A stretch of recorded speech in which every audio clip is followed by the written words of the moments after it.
কোনো মুসলমানকে সামান্য কোনো কারণে কাফের বলা ইসলামের বৈধ নয়। নবী করিম সাল্লাল্লাহু আলাইহি সাল্লাম বলেছেন, একজন যেন অন্যজনকে ফাসিক বলে গালি না দেয় এবং আরেকজন যেন অন্যজনকে কাফের বলে অপবাদ না দেয়, কেননা অপরজন যদি তা না হয় তবে সে অপবাদ তার নিজের উপরে বর্ষিত হবে। সহিহ বুখারী ৬০৪৫। এ বিষয়ে আল্লাহ রাসূল সাল্লাল্লাহু আলাইহি সাল্লাম অন্য এক হাদিসে বলেছেন, কেউ তার ভাইকে কাফির বললে সম্বোধন করলে উভয়ের মধ্যে যে কোনো একজন উপর তা ফিরে আসবে। যাকে কাফির বলা হয়েছে সে কাফির হলে তো হলোই, নতুবা কথাটি বক্তার উপর ফিরে আসবে। সহিহ বুখারী ৬৪০৪।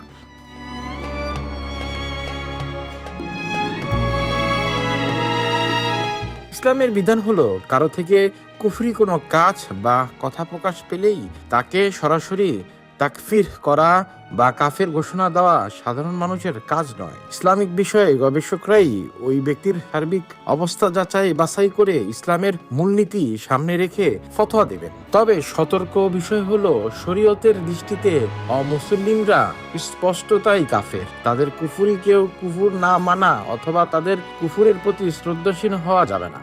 ইমাম আবু আলী রাহমাতুল্লাহ আলাইহি বলেন, কোনো কাফেরকে মুসলমান বলে চালিয়ে দেওয়া এবং কোনো মুসলমানকে দিন থেকে বের করে দেওয়া দুটোই জঘন্য।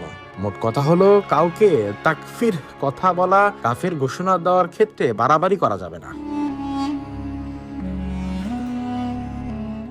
একইভাবে অতিমাত্রায় ছাড়াছাড়ি করে কাফের বা মুরতানকে মুসলিম অব্যাখ্যা দেওয়া যাবে না। এক্ষেত্রে তাহলে সুন্নত ওয়াল জামাতের মূলনীতির অনুসরণ করতে হবে।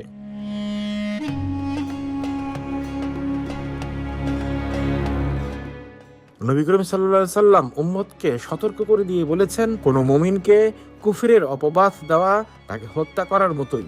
সহিহ বুখারী ৬১০৫। সুতরাং এ ব্যাপারে আমাদের সতর্ক অবলম্বন করা উচিত। ডেস্ক রিপোর্ট, রিকাব নিউজ।